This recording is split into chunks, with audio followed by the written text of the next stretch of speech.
Are we blurry? No. Hello, hi, it's me again. I'm sure you haven't missed me because for some reason I now have a habit of putting these up a lot more than I should. So the cat's right there. She's looking at me very judgmentally like, what are you doing with your life? You film yourself for the entertainment of others? Oh, she just turned her back on me. Okay, so hi. I'll be honest, I'm feeling a bit crappy today. I got dumped this morning. I say dumped. A guy I was seeing as much as you can in lockdown from 2 metres away just decided to block me on everything this morning, and also blocked me on Match.com, which is where we met. Anyway, I've had a bit of a cry. I'm over it.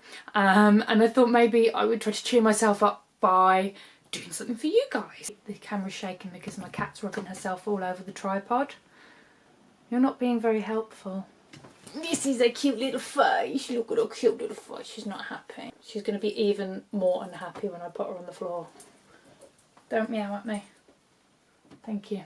So anyway, I wanted to kind of tell you a little bit of a story because I get asked a lot, like, when did you decide to become a performer? When did that start? I was reminded of a story from when I was quite little. I was in primary school. I don't know how old I was. I'll tell you the story as best I know to my knowledge. My mum will probably watch it and correct a few things, but that's fine, that's fine. I was at primary school and we were doing The Jungle Book as a musical. It was like the musical of the year, and everybody in every year could have auditioned for whichever role they wanted. And me being me, I wanted to be the king of the swingers. She's back.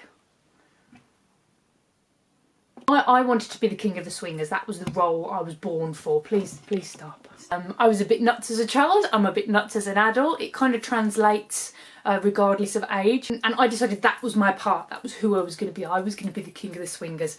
And we had the auditions held in the main hall, like where assemblies are done. Do you remember all those years of singing Kumbaya? Yeah, I remember that pretty well. I had an audience. It was great. It was like this amazing breakthrough moment of, I'm going to go mad with this. I'm going to prove that I should be an orangutan. Orangutan. I don't know how you pronounce it. I apologise to any chimp fanatics. Are they chimps? Am I going to get hate mail for this? Anyway, so I got on stage and I just went crazy with it. I was dancing all over the place, I was spinning, I was swinging around, I was having a great time. My hair clip fell out, everyone was laughing, everyone was like, yeah, this is the best thing we've ever seen. I mean, obviously it's not the best thing they've ever seen now. They were kids at the time. If they'd have been adults, they'd probably have had the same kind of concerned look on their face as the teachers in the room had. But I just went for it and I was loving it.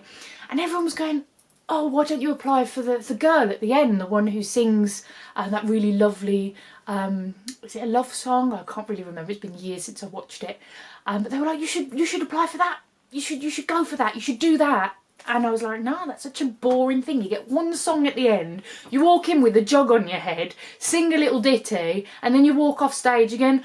I am a star. I am a star. I need that role.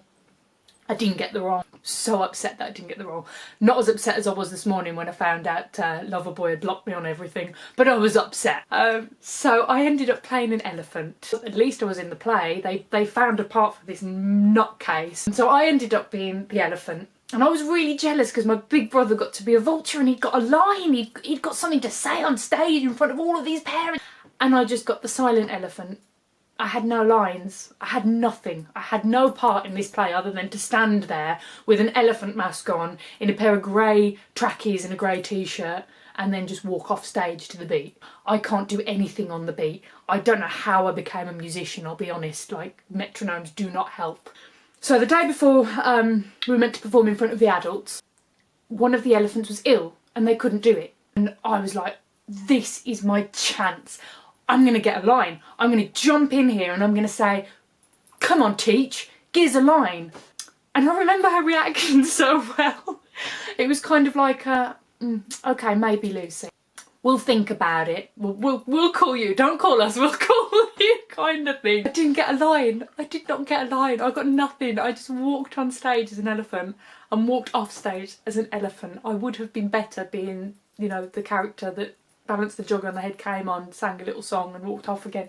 I don't think I kicked myself as a kid, because as a kid you're just happy to be part of something, and although I was disappointed I didn't have a line, when I got on stage and my mum was like in the audience and I'm like, mum, mum, you know, then it doesn't matter anymore. If I'd had lines I couldn't have waved my arms around. I don't know why, but that story's always stuck with me, and I have been a King of the Swingers ever since. I've never kind of let go of that dream to be this over-the-top dramatic kind of character. And somewhere along the line I infused that character with my personality, I think. I feel like a King of the Swingers pretty much every day apart from when I'm on my period. I'll probably edit that bit out. I'll definitely edit that bit out.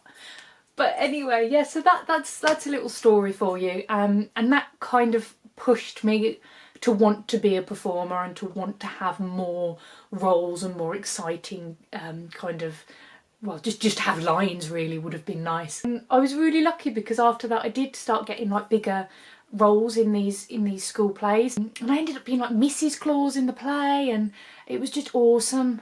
Apart from the fact that when my mum was in the audience I then again got a little bit overexcited and forgot all my lines. I suppose to be put down and be disappointed and then to suddenly have this amazing role the next year was just a great feeling. It's been something that's forced me to want to do more and be bigger and be bolder and be stronger.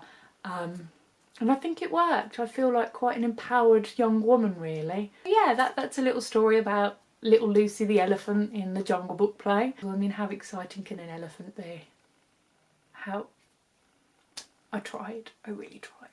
That's a little bit of story time with Lula. I hope you enjoyed it. I might do a few more if you guys enjoyed this and, you know, I get a positive reaction from it, then I might try uploading a few more. I have had quite a few fantastic experiences in my life that I could probably film and tell you all about. Anyway, I hope you're all staying safe. I hope lockdown hasn't got to you yet. Hopefully we won't be there much longer. Stay safe. Take care. Bye bye.